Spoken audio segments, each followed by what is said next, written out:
Kan banyak sekali ini orang yang analis ekonomi mengatakan kita tidak cukup uang, hutang kita terlalu besar. Ini singkat aja. Ini benar atau tidak sekarang kondisi kita seperti itu? Oke. Jadi sebetulnya kita aman aja. Jadi jangan pernah meragukan kapasitas keuangan kita. Oke. Bang, negara ini, Indonesia, itu terbesar. Lebih dari 40% sawit dunia, minyak sawit dunia itu berasal dari Indonesia. 40%. Ya. Nah gini Mas, saya sering sekali ketemu teman ya, ada yang pengusaha, ada yang karyawan.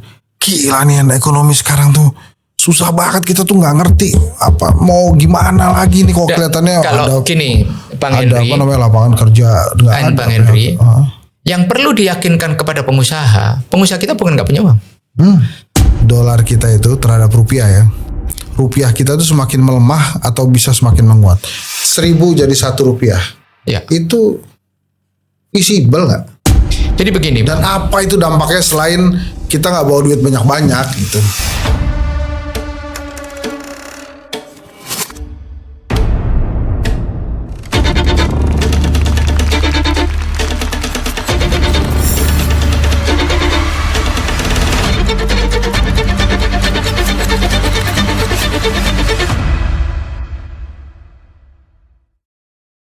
Bismillahirrahmanirrahim. Assalamualaikum warahmatullahi wabarakatuh.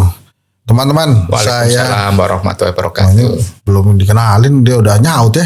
Ya itu tadi suaranya Ketua Komisi 11, sahabat saya lama nih, Mas Misbahkun. Gimana Bang Henry? Mas Mis ini kan dikenal sebagai politisi dengan 9 nyawa. Karena dimanapun dia berada dia pasti jadi. Alhamdulillah. Ini ceritanya jadi Komisi 11 gimana ceritanya? Kelihatannya udah diincar lama nih jabatan Ketua Komisi 11. Ceritain dikit dong. Saya ini bersyukur Bang Henry. Sebagai sahabat dalamnya Bang Henry ini kan saya tahu jatuh bangunnya saya sebagai politisi seperti apa. Dan saya cuma ingin berkarir di politik sebagai politisi yang bisa memberikan substansi, memberikan kontribusi-kontribusi positif kepada masyarakat, mewakili konstituen saya, memberikan artikulasi yang positif untuk kemajuan bangsa dan negara. Tentunya berharap masyarakat bisa merasakan manfaat kehadiran wakil rakyatnya. Dan tentunya ini dalam rangka menjalankan tugas-tugas kepartean. Saya berada di Partai Golkar, di mana sudah 3 periode saya wakili di dari daerah pemilihan Jawa Timur 2, Pasuruan dan Probolinggo, kabupaten kota. Dan ini kan memberikan penguatan kepada saya. Dan saya bersyukur ketika periodenya Pak Bahlil dan periode saya keempat di DPR, itu saya diberi mandat dan diberi amanah yang baru sebagai Ketua Komisi 11. Dan Komisi 11 selama ini dalam sejarah DPR itu selalu dipegang oleh Partai Golkar. Ya, selalu. Sebelumnya siapa? Sebelum saya itu ada Pak Dito, Supit. Ada sebelum lagi itu ada Pak Dito Ganudito, ada Bapak Kahar Musyakir, terus ada Pak Supit, ada Pak Mekeng, dan selalu di Golkar selalu menjadi ketua di Komisi 11. Iya itu kan dulu kan aslinya PKS tuh ya. Saya aslinya Golkar. Oh Golkar. Ya. Saya karena kalau saya boleh bercerita, saya dulu itu kan pegawai negeri sipil. Korpri dong. Iya. Itu Saya tahun pegawai. berapa? Saya karena anaknya orang miskin bisa sekolah kalau dibiayai oleh negara. Oke. Keluarga saya dulu sangat susah. Berangkat dari kesusahan, saya hanya punya satu keinginan bahwa sekolah harus pintar, harus belajar dan harus menjadi yang terbaik. Tapi lu pinter Bang Bos. Lu pinter loh. Itu. Terus disitulah saya sekolah dan lulus SMA. Saya masuk ke Sekolah Tinggi Akuntansi Negara, di mana sekolahnya nggak bayar, lulus sekolah harus jadi pegawai negeri sipil. Ini contoh wakil rakyat nggak pernah demo nih, nggak pernah demo kan? Stan kan maksud deh. Nggak pernah. Saya pada saat di STAN jadi aktivis mahasiswa karena tidak boleh menjadi aktivis kegiatan ekstra kampus, maka saya cuma menjadi aktivis mahasiswa di tingkat kampus di Senat aja. Oh, di Senat. Di Senat. Ketua Senat. Nggak pernah, pangkat saya susah. Oh, gitu. Paling dulu anak STAN kayak saya ini kan paling takut DO, paling kerjaannya di Senat kegiatan belajar gitu kan. Tapi sering ngiter juga, ketemu mahasiswa gitu. Sering ikut kuliah juga, nyerobot ke masuk ke UI gitu kan, ke UGM gitu kan. Tapi hanya untuk membangun jaringan aja. Oh, membangun jaringan. Iya. Tapi ijazah di UGM punya? Saya punya ijazah UGM di Magister Hukum di S2 saya UGM. Oh, ada itu ijazahnya. Ya sudahlah, kita nggak usah ngomongin itu ya. Orang tuh kalau ngomongin ijazah UGM terus kemana-mana gitu pikirannya. Enggak, ini kan PNS. Terus mulai masuk partai politik, keluar dari PNS tuh kapan? Saya itu kan begini Bang Henry. Lulusan STAN itu kan diwajibkan ikut ikatan dinas. Ya. Sebagai orang yang punya tanggung jawab, saya kena ikatan dinas itu 5 kali masa sekolah. Nah, saya kena 15 tahun. Nah, saya tahun 2000 setelah ikatan dinas saya habis, saya baru keluar. Karena ya saya juga menjaga amanah bapak saya, orang tua saya, bahwa saya berhutang banyak, dibuat pinter oleh negara, dikasih peluang bekerja oleh negara, dan bisa mengaktualisasikan diri pada saat jadi dibayarin oleh negara. Maka saya menyelesaikan tanggung jawab saya ke negara sampai tuntas, baru saya bermimpi tentang kehidupan yang lain. Oh, itu mana, pajak atau bea cukai waktu itu? Saya di Kementerian Keuangan di Direktorat Jenderal Pajak. Oh, pajak. Saya dulu pemeriksa pajak, Bang. Oh gitu ya. Jadi hafal ya cara-caranya tuh, para yang kemplang-kemplang itu hafal dong udah. Ya tahu-tahu lah. Tahu-tahu lah. Terus tahun berapa itu? Saya lulus 92 sampai tahun 2006 saya baru keluar. Oh, Resign. Kenapa? Saya waktu itu berpikiran sederhana, bahwa fase saya bertanggung jawab kepada negara sudah selesai. Saya kepingin waktu itu punya fase ingin jadi pengusaha. Nah, kebetulan saya kenal banyak aktivis, sama-sama aktivis waktu itu. Karena saya waktu begitu lulus STAN di D3, saya pernah kuliah sempat di UI, sempat di Trisakti, kenal banyak itu. Aktivis juga, seperti Bang Fahri, terus banyak aktivis waktu itu. Terus saya masuk ke orang yang menyemplungkan saya ke politik itu namanya Fahri Hamzah. Oh, makanya di partai itu. Iya. Oh. Saya keluar duluan, Bang Fahri baru keluar belakangan. Ya udah Bang, kita ngomongin sekarang aja lah. Iya. Kan saya lihat di media tuh waktu itu Mas Misbahkun nih ngomong gini. Kita harus memberikan penghargaan kepada Pak Prabowo karena berani mematahkan mitos bahwa Menku itu harus Sri Mulyani. Dia ganti Sri Mulyani. Nah itu gue inget banget tuh perkataan itu tuh ke Pak Purbaya. Nah kenapa lu kemudian meng-highlight itu bahwa berani nih Pak Prabowo mematahkan mitos harus Sri Mulyani?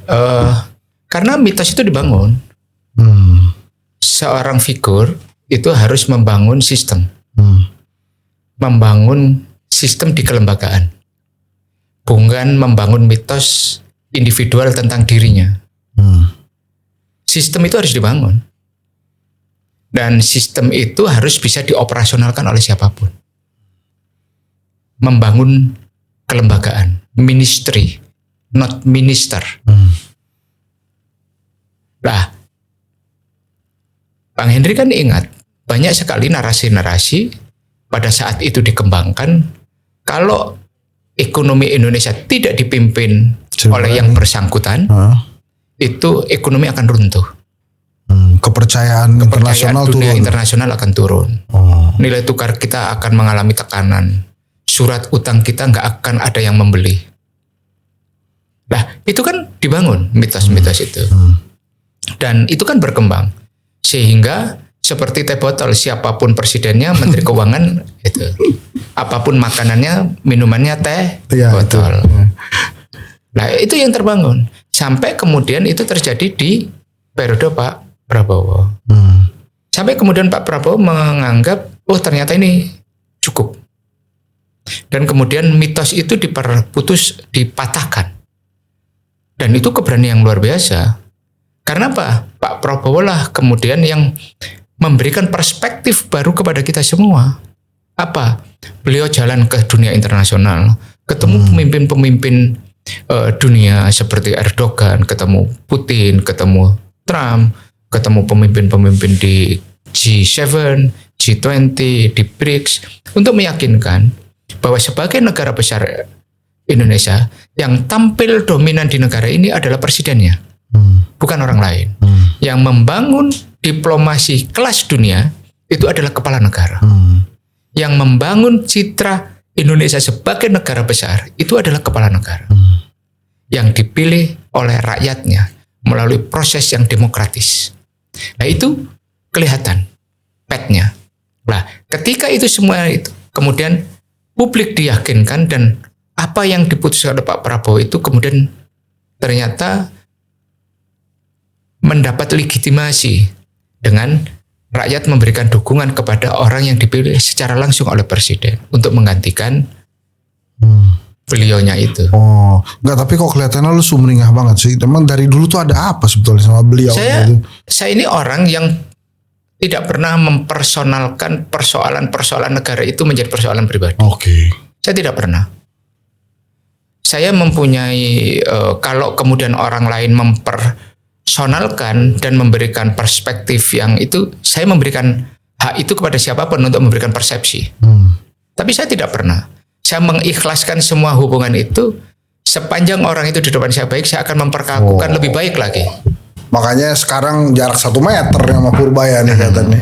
Nah, saya selalu memberikan siapa yang melakukan yang terbaik untuk bangsa dan negara, saya akan memberikan dukungan.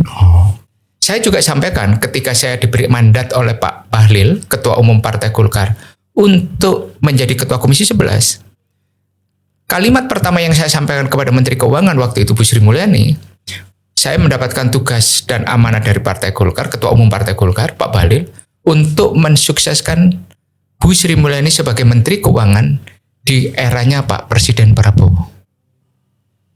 Kalau Ibu sukses sebagai Menteri Keuangannya Pak Jokowi, maka tugas saya adalah sukses itu harus Ibu bawa sebagai Menteri Keuangannya Pak Prabowo. Oh, profesional aja dong gitu. Iya. Profesional aja, saya pikir. Saya nggak pernah mempersonalkan relasi. Itu. Seorang menteri yang sedang menjalankan tugas untuk mewujudkan visi misinya presiden, memakmurkan rakyatnya, mensejahterakan bangsanya, loh itu harus kita berikan dukungan. Nah, ini masuk ke Pak Purbaya itu, Pak Purbaya seoptimis apa Mas Mis Jadi gini, bisa mewujudkan impiannya Pak Prabowo?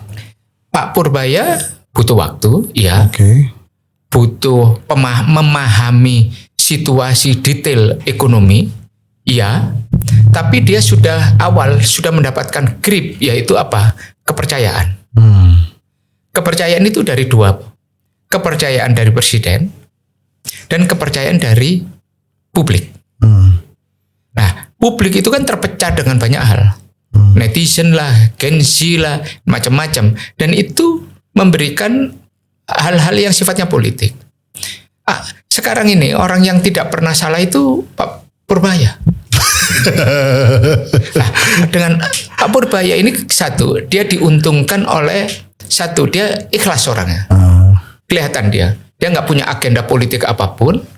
Dia hanya kepingin saya diangkat oleh Presiden Prabowo. Apa keinginan Presiden berusaha saya wujudkan dengan program-program yang saya miliki, dan tentunya ini kan harus diberikan dukungan.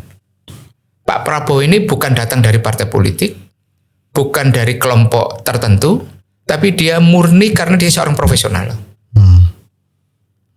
Dia ketua LPS yang juga mitra Komisi 11 sangat lama, dan saya kenal Pak Purbaya juga sangat lama. Sebelum di LPS pun saya sudah kenal. Waktu di KSP sebelum kenal, sebelum di KSP pun saya kenal. Sebagai seorang apa? Analis pasar, betul. ya kan? Kemudian dia menunjukkan path karir, ya jalur karir, kemudian dia masuk KSP, dari KSP kemudian masuk ke Menko Marinvest, dari Menko Marinvest dia masuk ke LPS, dan jalur-jalur yang seperti itu kan dia menunjukkan bahwa dia sedang dalam sebuah proses mendadar dirinya dari seorang analis pasar, kemudian berada di dalam lingkaran pengambilan kekuasaan ekonomi makro, dan kemudian pengambil policy, dan kemudian memberikan white paper, apa itu kajian-kajian yang sifatnya analisis dalam memperkaya khasanah pengambilan keputusan, dan kemudian dia di LPS sebagai seorang pengambil keputusan, dan sekarang menjadi Menteri Keuangan. Dan itu jalur yang kalau menurut saya, jalur yang memang truly profesional, yang benar-benar profesional. Nah, melihat jalur yang seperti ini kan kita juga harus lebih objektif menilai seseorang. Ya.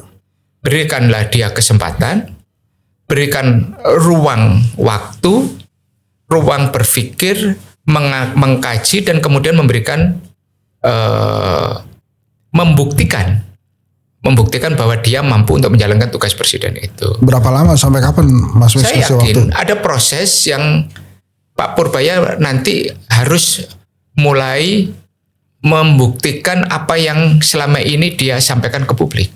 8% itu. 8% itu kan keinginan Bapak Presiden. Itu kan di 2029. Nah, sekarang kan ada target yang pertama, yaitu APBN 2025, target pertumbuhan 5,2.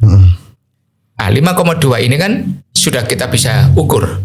4,87 di kuartal pertama, 5,12 di kuartal yang kedua, Sekarang turun ya. kuartal ketiganya 5,04. Jadi kalau 5,2 itu ingin diwujudkan, maka tumbuhnya harus 5,4, 5,6. Antara itu kan 5,5, 5,4, 5,5, 5,6. Lah, trajektori ke sana itu kan slope-nya itu kan harus mulai dibentuk. Berikutnya bagaimana dari 5,2 menuju 5,4 di APBN 2026. Kemudian 2026 itu kan arahnya ke 2029 itu kan dekat. Bagaimana menuju ke 6, bagaimana menuju ke 7, yang mendekati angka 8 itu kan harus mulai diwujudkan. Nah, ini kan harus diberikan dorongan. Apa faktor penguat? Apa faktor penghambat? Dan kemudian constraint ini kan tentunya ada bauran constraint dan ada bauran dukungan. Ya kan? Ah, yang bold Indonesia itu adalah negara yang pertumbuhannya itu didrive oleh konsumsi. Konsumsi rumah tangga. Konsumsi rumah tangga itu menguasai 52 sampai 56 dari pertumbuhan ekonomi. Dan itu didorong oleh konsumsi kelompok mana? Kelompok kelas menengah. Kayak Bang Henry, saya, terus teman-teman yang berada dalam kelompok kelas menengah, termasuk kelompok kelas bawah. Tapi itu kan mempunyai daya dorong terhadap pertumbuhan yang sangat serius. Kemudian ada yang namanya pembentukan modal tetap bruto, PMTB, atau investasi. Investasi ini datang dari mana? Dari investasi baik itu foreign direct investment asing maupun investasi dalam negeri, PMDN. Tunggu sebentar. Pak Prabowo memang punya banyak program-program untuk orang miskin. Tapi kelas menengah ini mungkin baru yang menurut hasil survei kedai kopi ya, itu pemotongan pajak yang nggak jadi. Terus kemudian juga Koperasi Merah Putih juga salah satu yang dianggap itu. Tapi apalagi program pemerintah yang menurut Mas Mis harus didorong supaya kelas menengah ini lebih berjaya sekarang? Kemarin itu kan pemerintah lagi sedang mendesain mengenai banyak bansos. Ada kelompok-kelompok yang selama ini memang harus kita kuatkan bansosnya. Contoh kemarin di awal tahun presiden itu memberikan kompensasi listrik Januari Februari. Ini orang yang mendapat kompensasi listrik itu sampai listrik pada watt yang selama ini hanya 400-900 itu sudah dinaikkan ke 2.300. Artinya apa? Kelompok kelas menengah mulai mendapat. Karena sekarang itu ada kecenderungan, Bang. Kelompok kelas menengah itu menurun jumlahnya. Itu dilihat dari apa? Ini salah satu survei yang menunjukkan bahwa kemampuan Pak Purbaya itu ada. Yaitu ini berangkat dari surveinya Pak Purbaya loh. Orang yang tadinya waktu Pak Purbaya di LPS. Ya, itu pakai data LPS tuh dia. Data simpanan tabungan. Orang yang tadinya punya 2,5 itu turun rata-ratanya menjadi 2,3 dan turun lagi menjadi 1,7. Dan jumlah penabung yang jumlahnya 100.000 itu bertambah. Bertambah. Artinya tabungan dengan saldo 100.000 itu kan saldo minimum, Bang. Nah, hanya untuk memaintenance supaya rekeningnya nggak diblokir kan. Nah, kemudian tapi ada anomali lain, yaitu orang yang sangat kaya, yang tabungannya itu di atas 5 miliar, itu bertambah jumlahnya sangat banyak. Artinya apa? Ada gap yang mulai agak serius. Nah, ini artinya sebenarnya apa sih? Kelompok rentan miskin yang jatuh. Nah, makanya harus didesain sebuah pola bantuan yang selama ini menyasar orang-orang yang rentan ini supaya nggak jatuh. Selama ini orang-orang ini tidak pernah bersentuhan dengan yang namanya bansos yang sifatnya langsung. Mereka hanya dapat dari perlinsos, perlindungan sosial. Karena ketika kita mengkategorisasikan subsidi itu dalam bagian dari perlinsos. Ada bansos yang sifatnya bold, yang sifatnya sangat maknanya itu adalah bantuan yang sifatnya langsung. Baik itu tunai maupun non-tunai. Di tunai itu bentuknya bantuan uang. Non-tunai itu dalam bentuk sembako, macam-macam ya. Itu bantuan pangan dan sebagainya. Dan kemudian orang. Lah, ini kan murni untuk yang orang desil 1-4. Ya. Tapi orang yang rentan miskin di atas UMK sedikit sampai ke atas 7 juta ini kan rentan miskin. Rentan jatuh. Nah, ini kan yang selama ini baru menikmati itu dari perlinsos. Memanfaatkan motor, mengkonsumsi Pertalite. Kalau dia naik MRT kan subsidi, tidak langsung. Kalau dia naik Transjakarta dia subsidi secara tidak langsung. Mas, ini menarik nih. Ini gue klarifikasi isu lah ya. Iya. Ini mohon maaf nih kalau nggak berkenan. Ini negara punya duit nggak sih jadinya? Punya. Oh. Jangan khawatir kan dengan enggak. Ada yang bilang wah ini kita nggak ada uangnya. Enggak ada. Jangan pernah meragukan kapasitas keuangan kita. Oke. Bang, negara ini Indonesia itu terbesar. Lebih dari 40% sawit dunia, minyak sawit dunia itu berasal dari Indonesia. 40%. Yeah. Nikel 65% dunia, Bang. Ngomong-ngomong kelapa sawit, ini potong dikit. Iya. 60, saya nggak teruskan dulu. Batu bara, kita 35% dunia. Belum lagi yang namanya coklat. Belum lagi yang namanya karet. Belum lagi yang namanya komoditas-komoditas kita yang lain.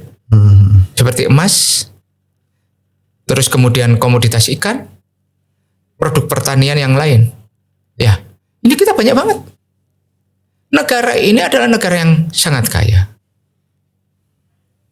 Baik dari aktivitas yang dijalankan oleh sektor ekonomi rakyat, sektor korporasi, maupun dijalankan oleh BUMN.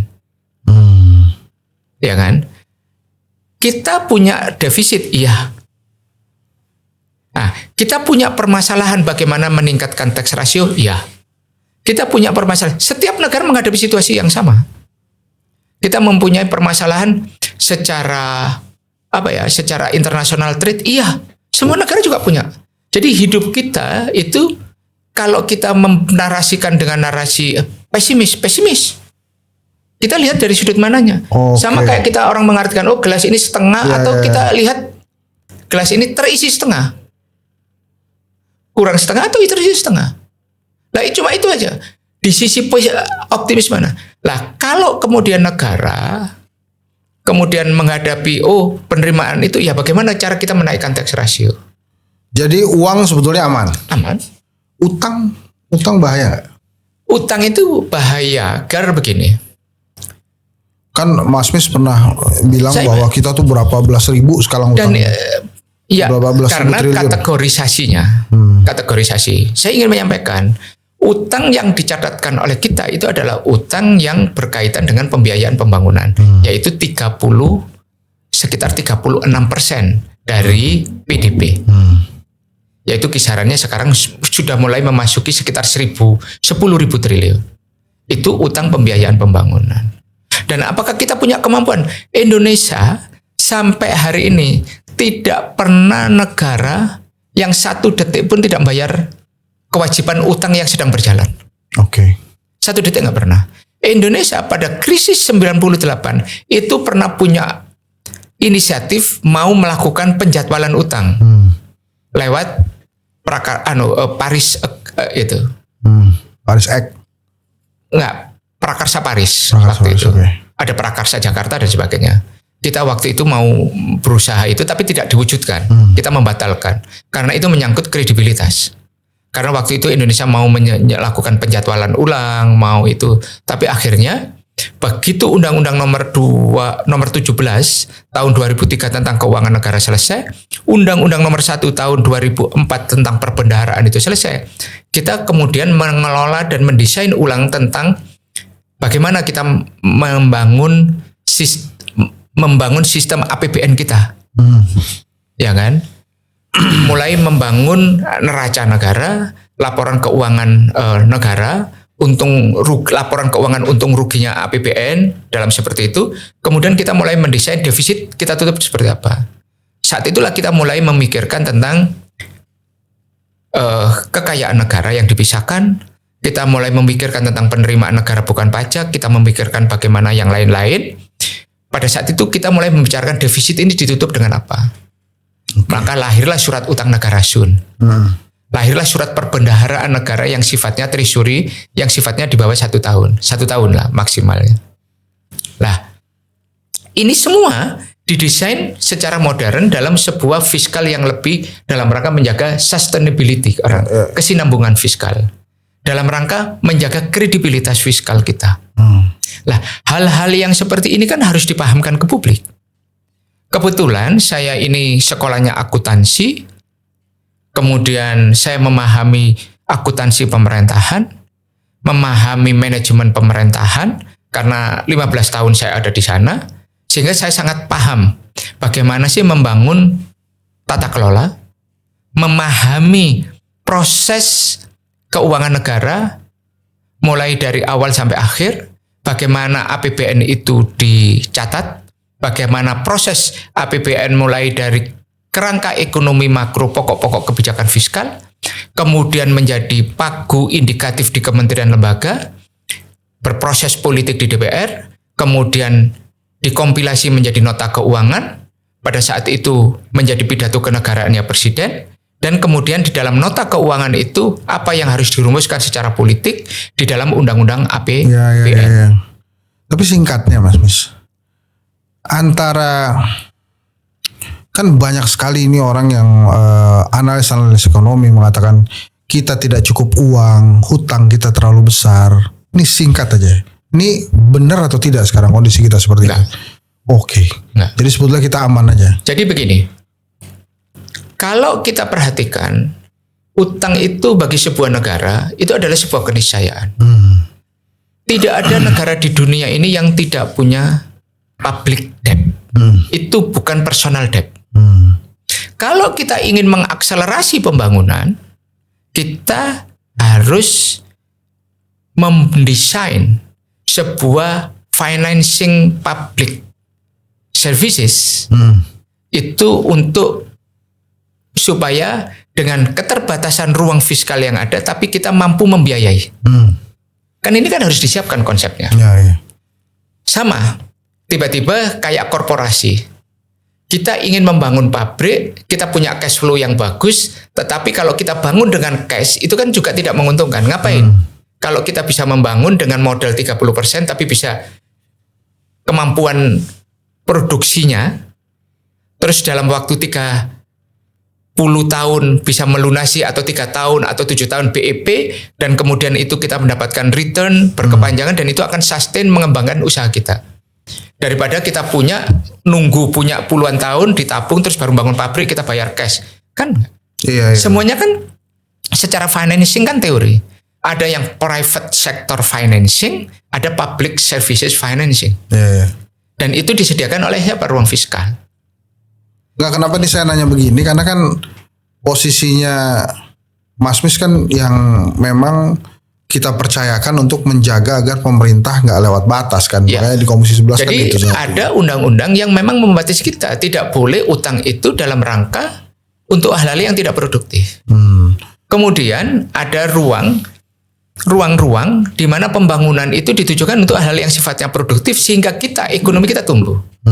Ketika kita mencetak utang, ketika APBN kita misalnya defisit 2 di atas ketentuannya di bawah 3%, misalnya defisit 2,48, 2,58 atau 2,7, itu kan ada ruang. Kekurangannya itu kita cetak lewat utang dan kemudian kita mengalami pertumbuhan. Nah, pertumbuhan itulah terjadi pembentuk akumulasi aset negara yang bertambah menjadi kolateral. Sama tadi kalau private sector, ketika dia punya utang, dia apa yang dia project base atau investment base. Kalau project base kan mereka punya tanah, punya mesin produksi dan sebagainya, yang sehingga apa? Ini kan project ini dijadikan kolateral.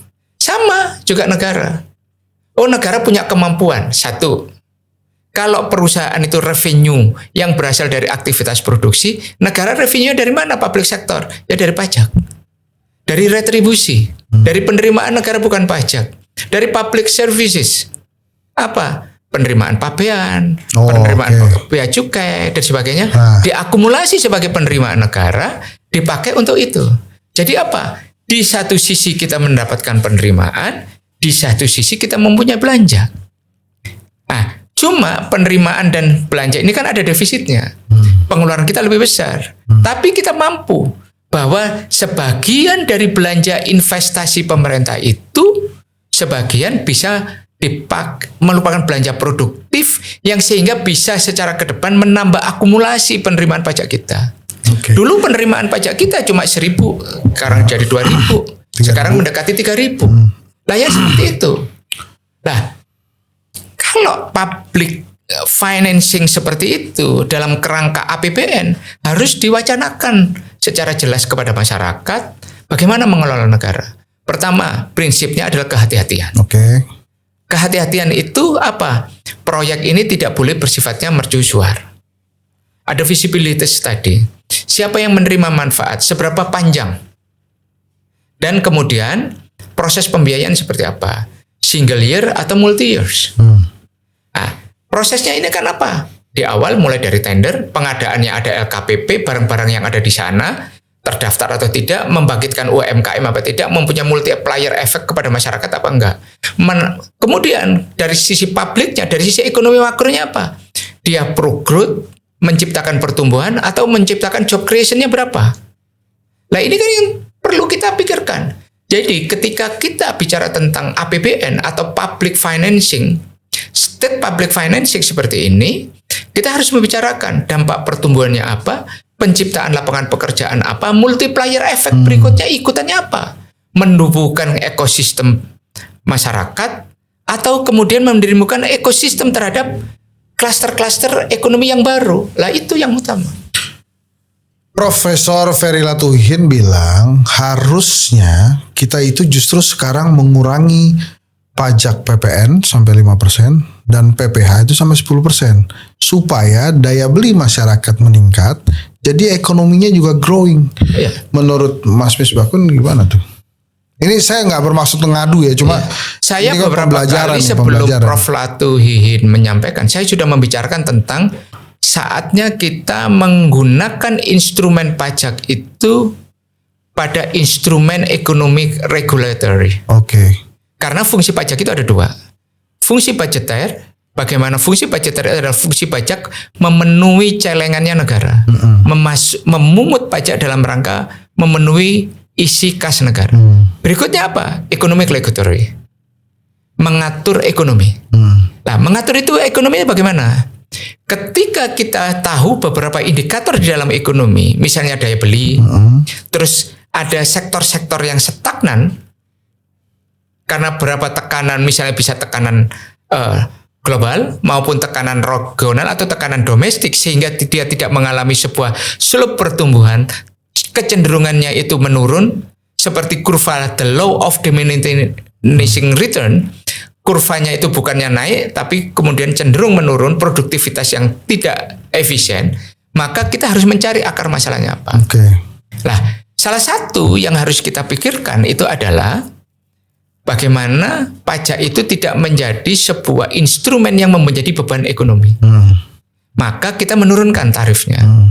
Tarif yang paling begitu untuk negara dengan desain ekonomi dan prototipe ekonominya, tipikalnya ekonominya itu adalah di mana konsumsi itu paling besar, memberikan dorongan terhadap pertumbuhan ekonomi, maka yang paling efisien itu ada di pajak pertambahan nilai.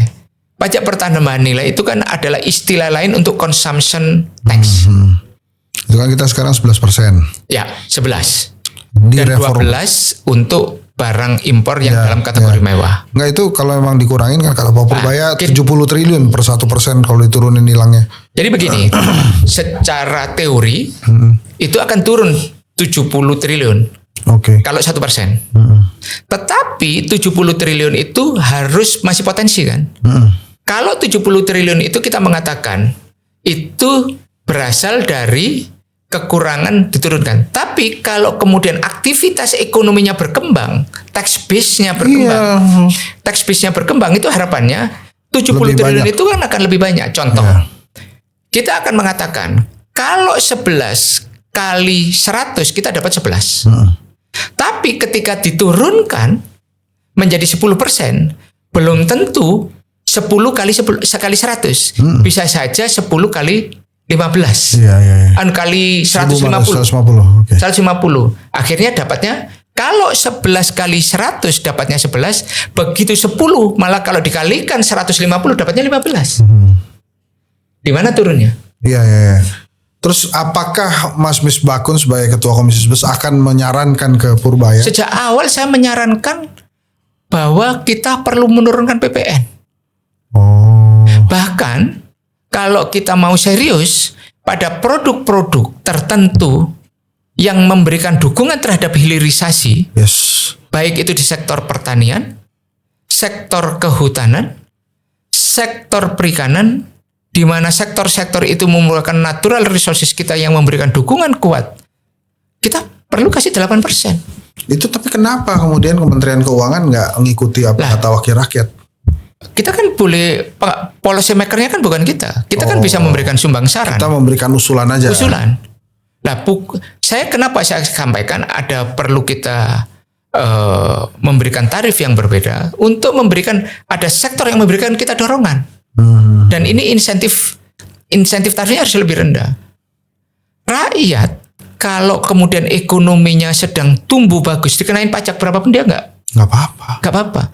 Tapi kalau sedang ekonomi itu sedang growth dan menghadapi tekanan, ada yang kita relaxkan, ada yang perlu kita insentif. Oh gitu. Itu sama. Kenapa dulu pada saat awal-awal saya setuju PPh kita diturunkan di bawah 10%. 20%. Oh di bawah 20%, oke. Saya dulu minta, karena apa? Bayangkan Singapura 17%. Gitu, orang selalu set up SPV, special purpose vehicle, di luar negeri dalam rangka melakukan tax planning. Kalau jarak Indonesia dengan Singapura 5%, mereka mendingan bayar set up head office atau kantor perwakilan mereka di luar negeri, dan mereka kemudian melakukan repatriasi, melakukan tax planning di luar negeri. Mereka biayanya 1%, gapnya 4%. 4% bagi perusahaan yang omsetnya triliunan itu sesuatu, Pak. Iya sih. Nah kita tuh berapa sih PPh 22 ya sekarang? 22%. Oke kan. 22%. Dan itu dibatalkan oleh Menteri Keuangan karena kita harusnya 20%. Oke. Awalnya. Nah gini Mas, saya sering sekali ketemu teman ya, ada yang pengusaha, ada yang karyawan. Gila nih ekonomi sekarang tuh susah banget, kita tuh nggak ngerti apa mau gimana lagi nih kok kelihatannya kalau ada gini Bang ada Henry, apa namanya lapangan kerja nggak ada. Bang Henry, yang perlu diyakinkan kepada pengusaha kita bukan nggak punya uang. Sebagai emerging market country, Indonesia itu sangat potensial. Sangat potensial. Coba bayangkan, kita memiliki generasi-generasi muda yang sebagai bonus demografi kita sama saat ini itu mereka sangat produktif, sangat kreatif dan sangat cerdas.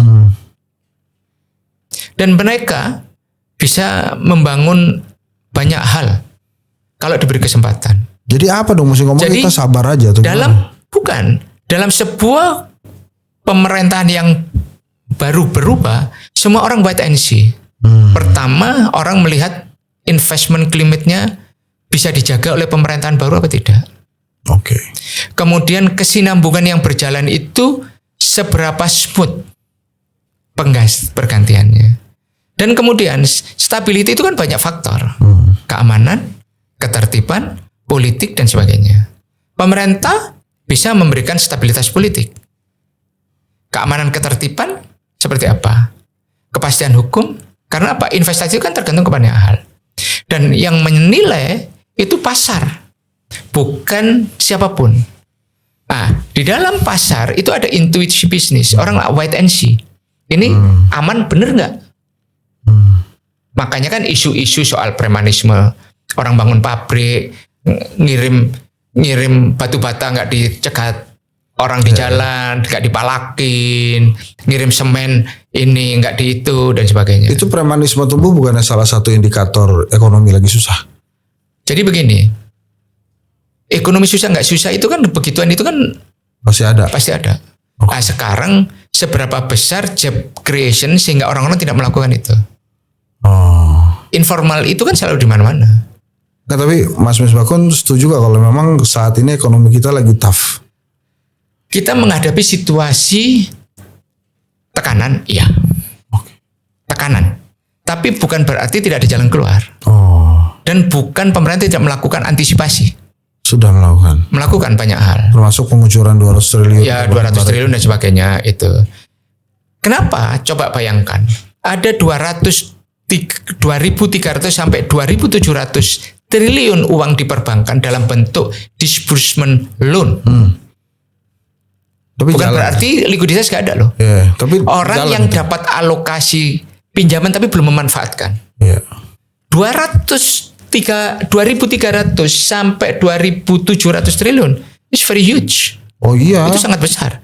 Itu gulirannya itu berapa juta manusia bisa bekerja. Berapa ekspansi usaha yang bisa digerakkan. Berapa sektor ekonomi yang bisa dijalankan. Nah ini kan ada.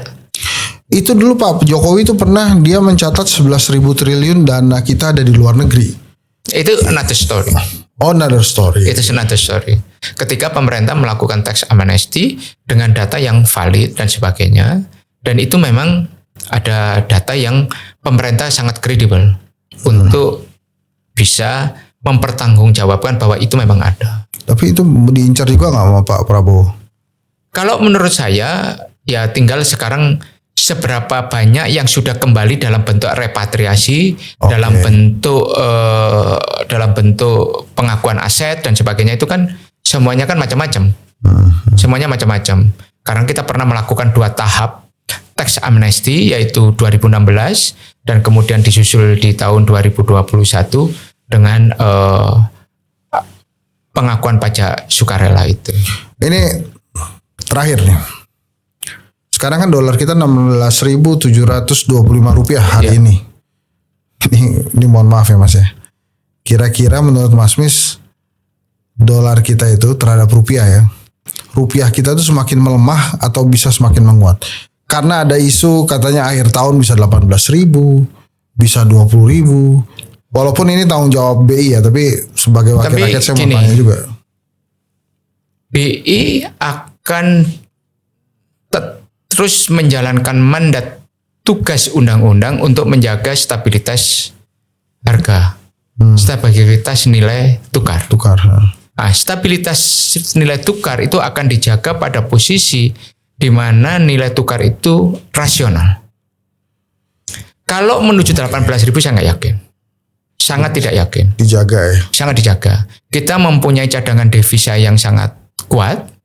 Terus profil ekonomi Indonesia juga bukan negara yang menurut saya bisa dijatuhkan nilai tukarnya, itu.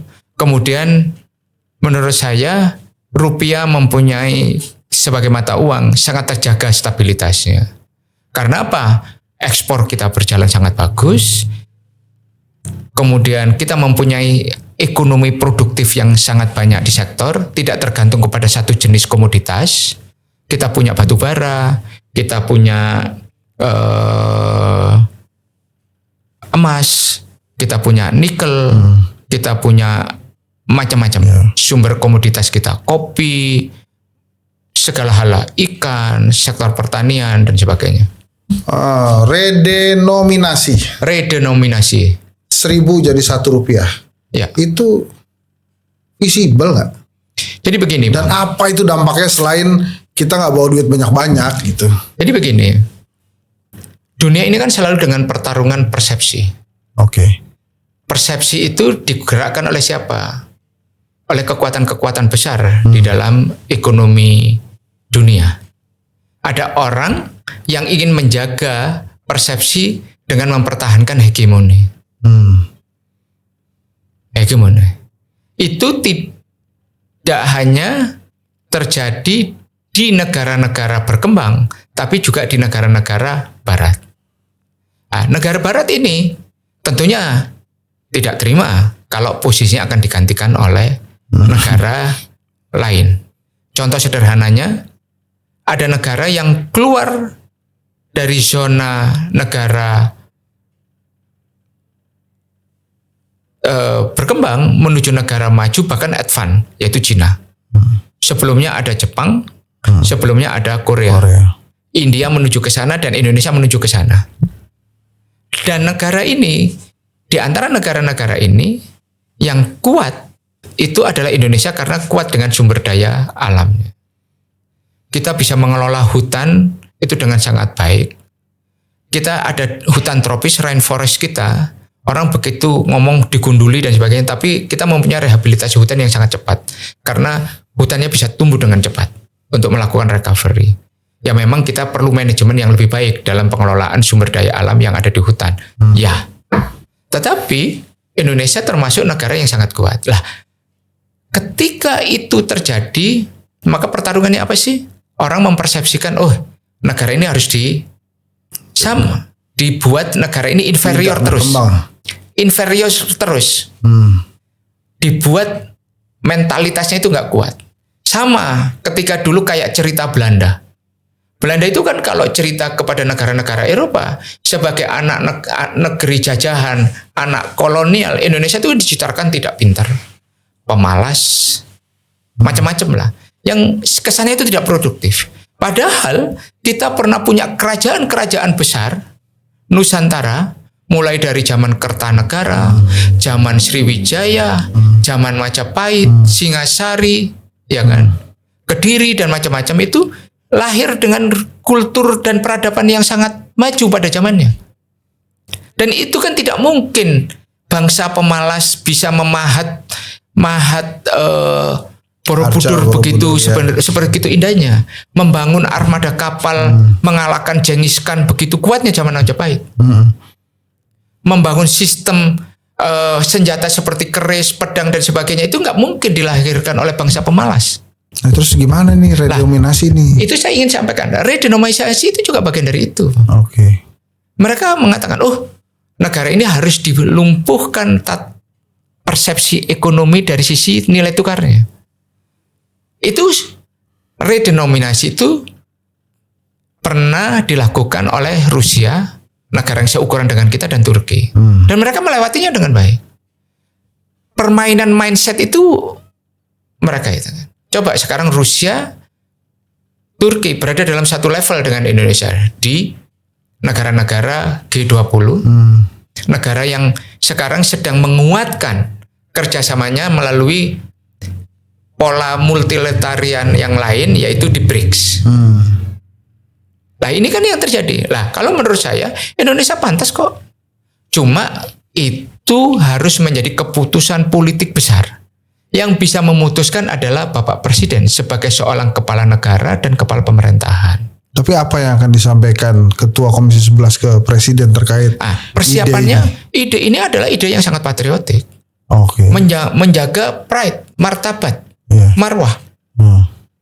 Dan itu yang saya yakin ya, sambil menunggu momen yang tepat, karena ini kan persiapannya panjang. Iya. Ada prasyarat-prasyarat yang harus penuhi, prasyarat ekonomi dan prasyarat non ekonomi. Kejadiannya kapan kira-kira nih? Karena persiapannya panjang ya tergantung kepada Bapak Presiden. Saya nggak bisa memperkirakan kalau Pak Presiden maunya kapan, harus dipersiapkan sejak awal. Gini aja, sebelum Pak Presiden selesai periode pertama atau baru bisa setelah? Sebaiknya sebelum. Oke. Sebaiknya. Karena begini, persiapannya itu 3-4 tahun, 5 tahun. Oke. Kalau mau dibuat undang-undangnya harus segera, tapi persiapannya kan panjang dan itu kan diputuskan di undang-undang. Nyetak uang baru dong ya? Ya, nyetak uang baru. Terus kemudian mensosialisasikan dulu ke masyarakat. Iya. Mensosialisasikan itu dalam artian bahwa nanti akan ada uang dalam denominasi rupiah yang lebih sederhana, yang tadinya harganya 1.000 menjadi 1 rupiah. Yang tadinya 500 menjadi 50 sen. Yang tadinya 250 menjadi 25 sen. Yang tadinya 100 jadi 1 sen. Jadi kita kayak belanja di Singapura, kayak belanja Ya, di seperti Amerika itu. gitu ya? Nah, itu kan membangun kepercayaan, Bang. Iya. Itu. Kita tidak lagi melihat angka yang besar ketika kita menukarkan dolar kita dengan rupiah kita. Misalnya 16.500, kita cuma 16,5. Dan itu kan menyederhanakan. Nah, tapi ini kan butuh sosialisasi. Iya. Butuh sosialisasi dalam waktu yang tidak singkat.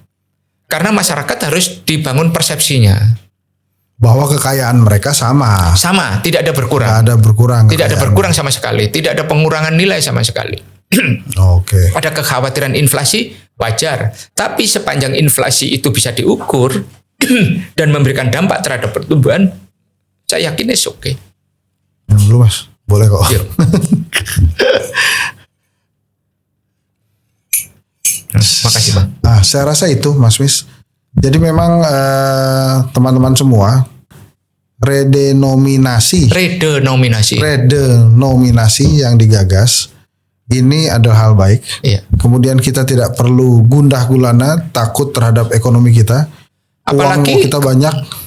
Gini Bang, back itu kita kuat, sangat kuat.